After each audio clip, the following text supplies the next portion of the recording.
안녕하세요. 오늘도 사연살롱을 찾아주셔서 감사합니다. 20대 후반에 출산을 앞둔 여성이에요. 불과 몇 달 전까진 헤어샵에서 헤어 디자이너로 일을 했는데요. 임신 후 몸이 무거워서 오래 서 있기 힘든 탓에 지금은 일을 쉬고 있어요. 사실 저는 미혼모예요. 아이 아빠가 저와 아이를 버리고 떠났거든요. 처음엔 도저히 모든 걸 혼자 감당할 자신이 없어서 나쁜 생각도 했어요. 그런데 산부인과에서 아이의 심장 소리를 듣던 날 그 생각을 고쳐먹게 됐죠. 단순히 죄책감 때문에 그랬던 건 아니에요. 뱃속의 아이가 어린 시절 저와 비슷해서 마음이 저절로 움직였던 거죠. 저는 태어나던 순간부터 가족들에게 환영받지 못한 존재였거든요. 그랬던 제가 당장 힘들고 어렵다고 아이를 포기하면 그들과 똑같은 사람이 되는 것 같아 용납이 되지 않더라고요. 그래서 온 힘을 다해 내 아이를 지키고 사랑해야겠다는 마음이 생겼나 봐요. 저희 엄마는 소위 말하는 첩이었어요. 정확히 말하자면 씨바지였죠. 제 호적상의 어머니가 이복 언니를 낳고 원인불명의 불임이 되자 친할머니가 저희 엄마를 집에 들이셨거든요. 할머니는 아들이 없다면 큰일이 난다고 생각하는 사람이었어요. 아들을 못 낳는 여자는 남편을 뺏겨도 할 말이 없다고 여기시는 분이셨죠. 며느리의 불임 사실을 알자마자 아들을 낳아줄 엄마를 택한 거예요. 당시 저희 엄마는 아무것도 가진 게 없는 사람이었어요. 잃을 게 없다 보니 당연히 세상에 무서울 것도 없었죠. 그런 엄마는 아들만 낳아주면 1억을 주겠다는 할머니의 제안에 홀깃해서 냉큼 따라 나섰어요. 그렇게 엄마는 할머니 손에 이끌려 친가에 들어오게 되었고, 그런 엄마를 본 아빠는 기가 막혀서 말이 안 나올 지경이었대요. 나이 때문이었죠. 당시 엄마는 21살에 불과했거든요. 어머니, 도대체 왜 이러세요? 아무리 손자 욕심이 나도 그렇지. 저렇게 어린 여자를 데려오시면 어떡해요? 어떻게 꼬셔왔는지는 모르겠지만 당장 돌려보내세요. 어리면 더 좋지. 뭘 그러냐? 다 늙어 빠진 내 처보다야 훨씬 낫지. 그리고 내가 쟤 끌고 온 거 아니다. 오갈 데 없다고 따라온 애야. 쟤도 원해서 온 거니 걱정할 거 없다. 어머님, 그래도 이건 아니죠. 집사람도 좀 생각해 주세요. 이러시면 제가 어떻게 집사람을 봐요? 아빠는 중간에서 난감해 하셨대요. 하지만 할머니는 완강하셨죠. 내가 왜 아들도 못 낳는 년까지 생각해야 하니? 억울하면 지가 진작에 아들 낳았어야지. 지금이라도 아들 하나 낳아봐. 그럼 내 당장 쟤 내보내마. 두 사람의 대화를 초조하게 듣고 있던 제 생모는 이러다가 1억이 물거품이 될 것 같아 아빠한테 매달렸대요. 제발 자길 불쌍하게 생각해서라도 받아달라고요. 그렇지 않으면 당장이라도 한강이라도 빠져 죽겠다고요. 마음이 약했던 아빠는 그런 저희 엄마를 내치지 못했고, 그렇게 엄마는 그 집에 방 한 칸을 차지하게 되었죠. 그제야 엄마는 모든 게 자기 뜻대로 되어간다 생각했는데, 좀처럼 아빠는 저희 엄마를 봐주지 않더래요. 애가 탄 할머니는 계속 엄마를 닥달했고, 엄마는 아빠를 꼬시는데 혈안이 되었죠. 정말 안 해본 짓이 없다 했는데도 아빠는 본처만 바라보더래요. 급기야 할머니는 엄마와 잠자리를 하지 않는 아빠를 닥달하기 위해 며느리한테 괜한 심술을 부리셨어요. 그런데도 아빠는 꼼짝하지 않으셨고, 할머니는 고민 끝에 초강수를 두기로 했대요. 그건 바로 며느리가 밖에서 외도를 하고 있다고 생트집을 잡는 것이었죠. 억울해하는 며느리한테 할머니는 이 집에서 쫓겨나고 싶지 않으면 어떻게 하든 아빠를 저희 엄마와 잠자리를 갖게 하라며 협박을 했대요. 그리고 그 결과 제가 태어나게 된 거죠. 아들이 아닌 딸이라 할머니의 실망은 이루 말할 수 없었다고 해요. 저희 엄마 역시 아들이었다면 1억이 생기는 건데 제가 딸이라 망쳤다며 젖도 물리지 않고 저를 미워했죠. 그런 저를 걷어먹이고 키운 사람은 본처였어요. 실질적인 제 어머니요. 제가 잠투정이라도 하면 할머니가 역정을 내셔서 추운 날도 더운 날도 저를 들쳐 안고 재우셨다고 하더라고요. 저에게는 5살 터울의 언니가 있었어요. 어머니의 친딸이었죠. 제가 기억하는 언니는 저희 엄마 때문에 어머니가 할머니에게 미움을 받았다며 저를 싫어했어요. 어머니가 저를 안고 있으면 그 사이를 파고들었고 어머니가 없을 땐 저를 때리고 괴롭혔죠. 그러는 사이 저희 엄마와 아빠는 할머니가 바라던 대로 정이 들었고 제 동생이 태어났어요. 제 동생은 할머니가 그토록 바라던 아들이었어요. 원래대로라면 남동생을 아빠의 호적에 올리고 엄마는 돈 받고 집을 나가야 했죠. 하지만 아빠가 이제 와서 내쫓을 수는 없다고 반대를 했고 할머니 역시 막상 생돈 1억을 주려니 아까워서 어쩌지도 못하고 있었죠. 그때 엄마가 제안을 하나 했대요. 자신이 1억을 포기하는 대신 아빠의 정식 부인으로 살게 해달라고요. 그 말을 들은 할머니는 옳았구나 했죠. 그래서 아들을 낳은 내가 정실 부인이 되는 건 당연한 거 아니냐며 엄마의 조건을 흔쾌히 받아들이셨고 이미 저희 엄마와 정이 많이 들었던 아빠는 할머니 성화에 못 이겨 어머니와 이혼하신 거고요. 하루아침에 이혼당한 어머니는 언니를 데리고 집을 나가셨어요. 당연히 저는 혼자가 되었고 할머니와 엄마는 제 동생을 챙기느라 저는 안 몰라라 방치하셨죠. 아빠가 가끔 저를 챙겨주시곤 했지만 그것도 잠깐뿐이었어요. 저는 외롭고 무서운 밤이면 나는 왜 태어났을까? 차라리 동생이 태어나지 않았으면 어머니가 계속 나를 키워주시지 않았을까? 하는 생각을 했어요. 그리고 결국 전 삐뚤어지게 되었죠. 초등학교 시절부터 친구들 물건에 손을 대기 시작했습니다. 그런 생활은 고등학교에 들어가서도 이어졌고 퇴학 위기에 처할 정도로 상황은 꽤 심각해졌어요. 그러던 어느 날 같은 학교에 다니던 남자아이들이 제 치마를 들추고 정말 잊을 수 없는 모욕감을 주지 뭐예요. 전 선생님께 의논을 했죠. 그런데 웬일인지 일이 커지더니 그 부모들이 평소 행실이 나빴던 저를 가해자로 둔갑시키더라고요. 분하고 억울했습니다. 하지만 세상엔 저 같은 아이의 말을 믿어주는 어른은 단 한 명도 없었어요. 학교는 사건을 덮기에 급급했고요. 저는 그 길로 학교를 그만두었어요. 이따위 학교에 미련도 없었거든요. 그렇게 학교를 그만두고 집에 있는데 엄마와 할머니는 동네 창피해서 얼굴을 들고 다닐 수 없다며 저를 구박했죠. 내가 왜 자퇴했는지 알아? 나야말로 피해자야. 걔네들이 나한테 무슨 짓을 했는지 엄마가 알기나 해? 왜 나한테 아무것도 물어보지 않아? 걔네들이 나한테... 저는 차마 말을 잇지 못했어요. 그저 온몸을 파르르 떨며 눈물만 흘렸죠. 그러자 엄마가 그러더라고요. 물어 뭐해? 너하고 다니는 꼴만 봐도 다 알아. 아우 저런 거 뭐하러 태어나선? 키우느라 돈은 돈대로 쓰고 결국 이렇게 얼굴이나 팔고 내가 미쳐 정말. 나를 낳은 엄마한테까지 이런 취급을 받고 나니 서럽다 못해 분했어요. 그래서 그날 밤 저는 집을 나왔어요. 돈이 될 만한 것들을 훔쳐서 말이죠. 들고 나온 엄마의 귀금속과 아빠의 시계를 헐값에 팔아치웠고 얼마 안 되는 돈으로 고시원을 전전했어요. 그래도 먹고는 살아야 해서 국비를 배울 수 있는 미용 기술을 배웠고 미용사 자격증까지 취득하게 되었죠. 어릴 때 어머니가 제 머리를 따아주시던 생각이 나서 남의 머리를 만질 때마다 어머니가 그렇게 그립더라고요. 얼마 뒤 저는 미용실에 막내 스텝으로 취직을 하게 됐어요. 비록 가위는 잡을 수 없는 처지였지만 좋아하는 미용 일을 하게 되어서 꽤나 설렜어요. 그리고 제 손으로 여기까지 왔다는 성취감에 일은 힘들어도 즐거웠고요. 하지만 즐거움도 잠시 여자들이 많은 미용실엔 늘 얘기거리가 끊이지 않았고 저에 대한 나쁜 소문이 돌기 시작했어요.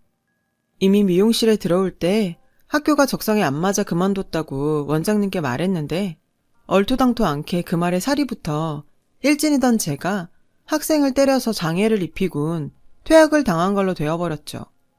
그리고 그 소문은 순식간에 퍼졌어요. 미용실 스태프들과 단골 손님들은 그 말을 믿는 눈치였어요. 급기야 손님들이 저한테 머리를 감고 싶지 않다고 대놓고 말할 지경이었어요. 그래도 어떻게든 버텨보려고 했는데 돌아온 건 외면과 따돌림이었어요. 결국 저는 억울하게 그곳을 나와야 했어요.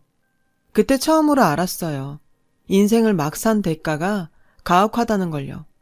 그래서 저도 한때 엄마가 그랬듯 자포자기한 채로 살게 되었어요. 그런데 그때 운명 같은 첫사랑을 만나게 되었지 뭐예요. 당시 저는 싼 대학가 기숙방에 살며 편의점 아르바이트를 하고 있었어요. 제가 아르바이트를 하던 편의점은 근처 대학 정문 앞에 있어서 주 고객이 대학생들이었죠. 제 운명의 남자친구도 그 중에 하나였고요. 그 사람은 수업이 있을 때마다 편의점에 와서 커피와 담배를 사갔는데 한 번은 1+1 하는 커피를 계산하고는 하나를 제게 건네더라고요. 일하면서 마시라고요. 별거 아닌 그의 호의에 저는 하루 종일 기분이 붕 떠 있었고 그 뒤로 그 사람에 대한 짝사랑을 키워나갔어요. 평소 하지 않던 화장까지 하면서요. 출근하는 순간부터 그가 오길 기다렸죠. 그도 자주 보는 저에게 오락기에서 뽑은 인형을 주고 가거나 토스트 반쪽을 건네기도 했어요. 입이 짧아서 꼭 반이 남거든요. 괜찮다면 출출할 때 먹어요. 라면서요. 이렇게 썸이 아닌 썸을 타며 설레는 시간을 보내다 보니 은근히 연애하는 기분이 들더라고요. 그런데 사장님 눈에도 우리 사이가 심상치 않아 보였나 봐요.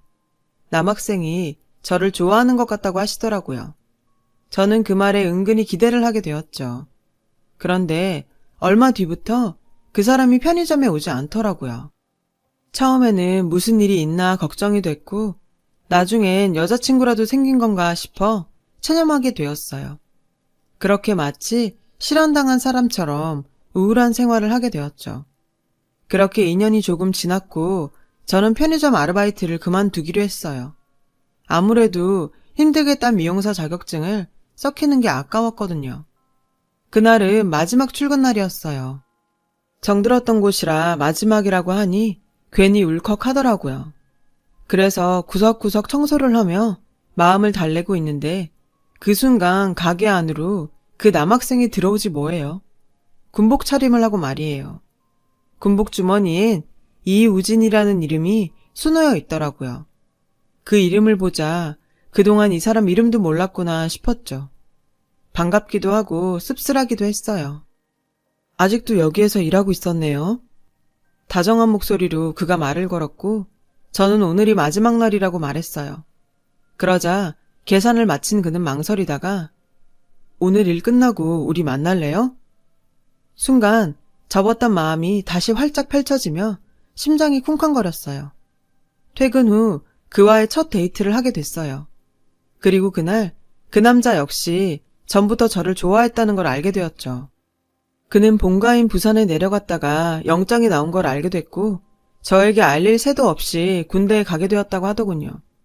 이름도 연락처도 모르는 사이였기에 이대로 영영 이별을 하는구나 했다고요.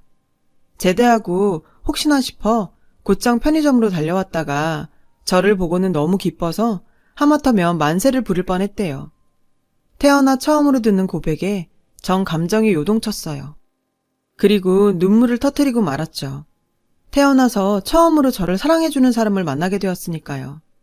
그동안 꽁꽁 싸매고 있던 서로에 대한 마음을 확인한 우리는 걷잡을 수 없이 불타올랐고 그날을 기점으로 뜨거운 사랑을 나누며 연인으로 발전했어요.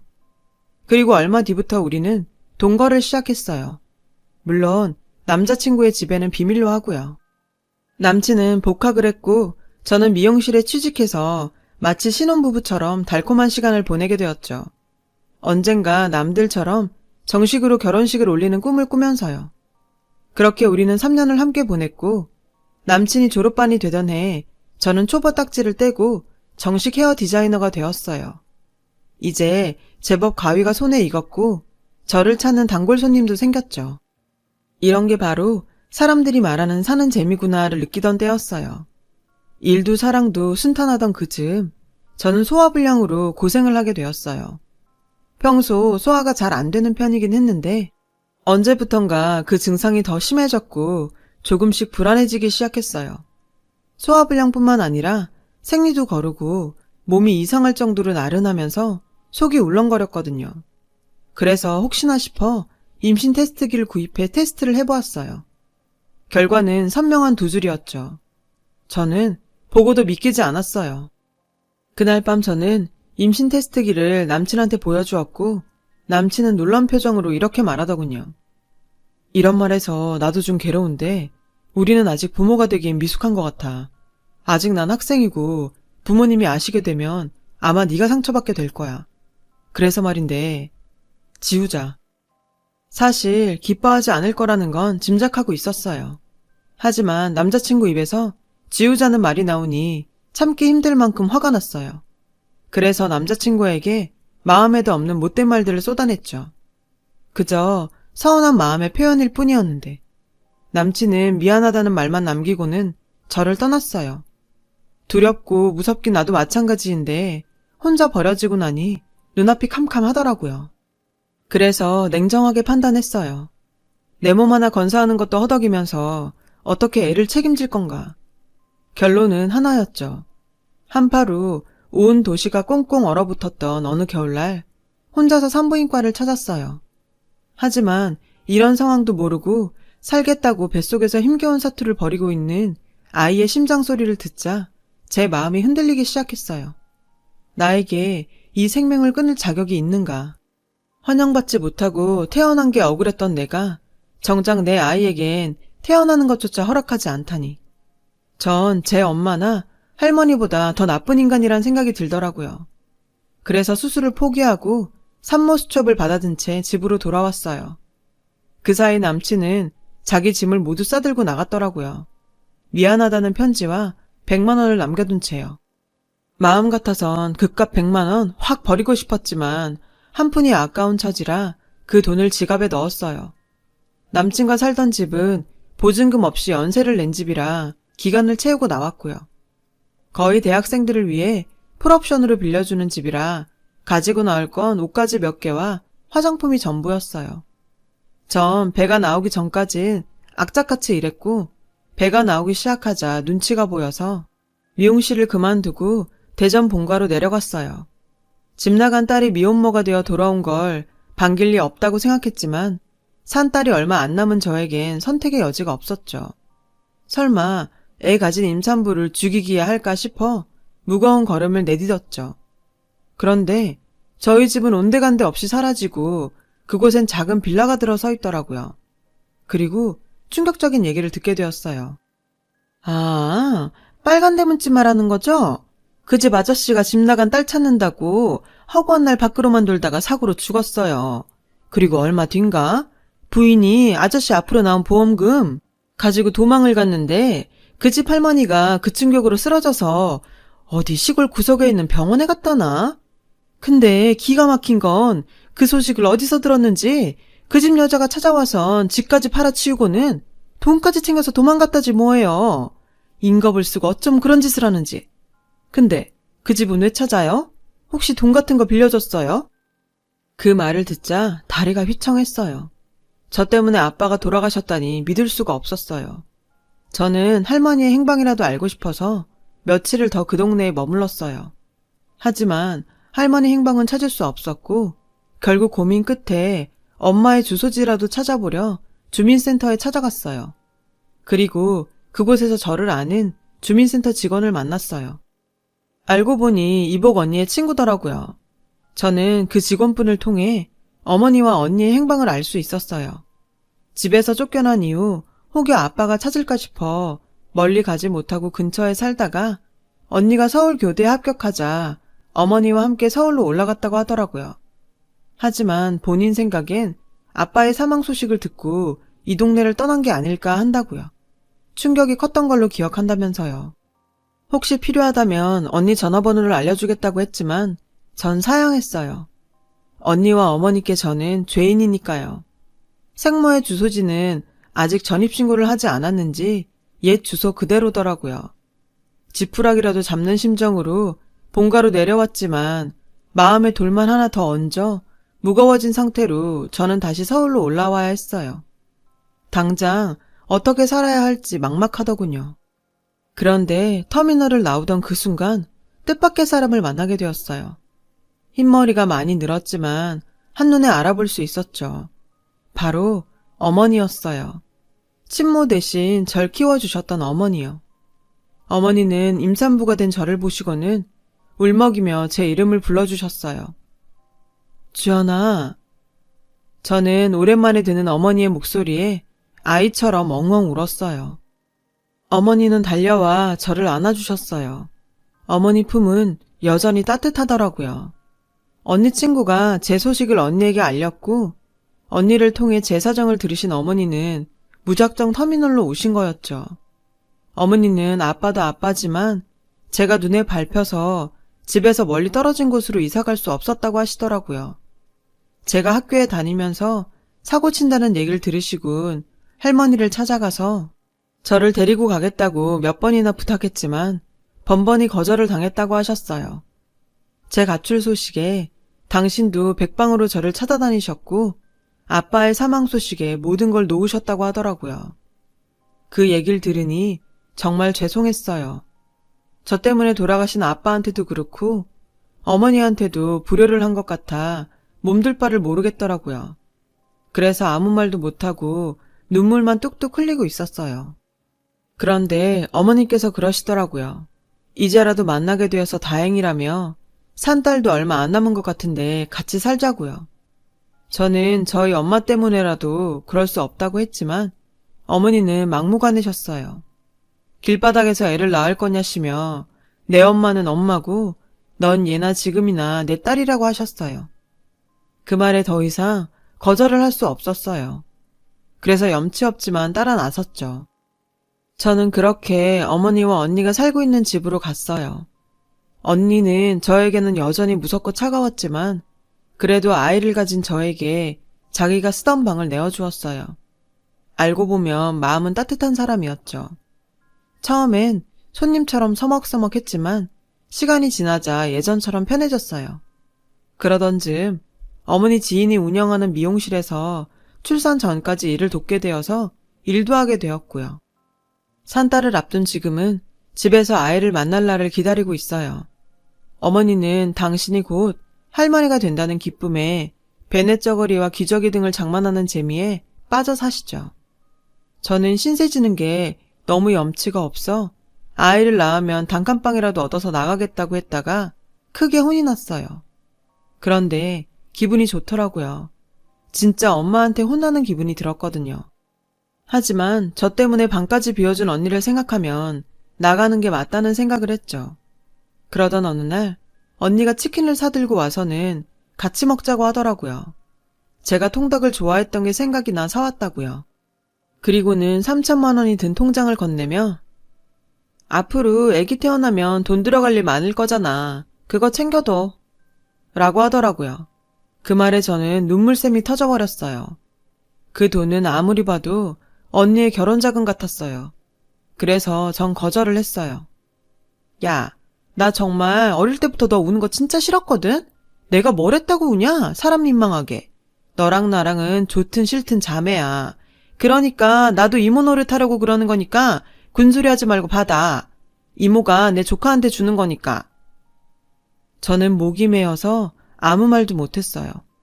언니는 자꾸 울면 앞으로 치킨은 영영 안 사줄 거라고 장난스러운 타박을 했죠. 언니는 눈시울을 붉히며 애써 눈물을 참더라고요. 전 그런 언니를 끌어안고 펑펑 울었어요. 그날 우리 자매는 평생 흘릴 눈물을 쏟았어요.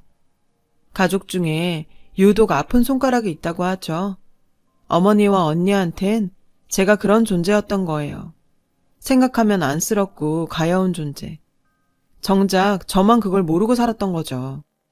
이제는 어머니와 언니한테 말하고 싶어요. 저는 더는 아픈 손가락이 아니라 누구보다 건강하고 씩씩한 손가락이 되겠다고요. 당신들의 사랑 덕분에 이제는 자신이 있다고요. 그리고 곧 태어날 저희 아이에게도 열심히 세상을 사는 엄마의 모습을 보여주고 싶어요. 제가 받은 이 사랑을 아이에게도 아낌없이 나눠주고 싶거든요. 길을 잃고 헤매던 철없던 젊은 날은 지나가고 이렇게 다시 찾은 가족들 품에서 저는 새로운 삶을 살고 있어요. 앞으로도 다시는 길을 잃지 않도록 스스로를 다잡으며 살 거예요. 지금까지 제 이야기 들어주셔서 감사하고요. 들어주신 모든 분들 늘 행복한 날 되시길 빌겠습니다. 여러분, 사연 댓글에 응원과 현명한 조언 부탁드려요. 좋아요와 구독은 저에게 큰 힘이 됩니다. 오늘도 좋은 일 가득하세요.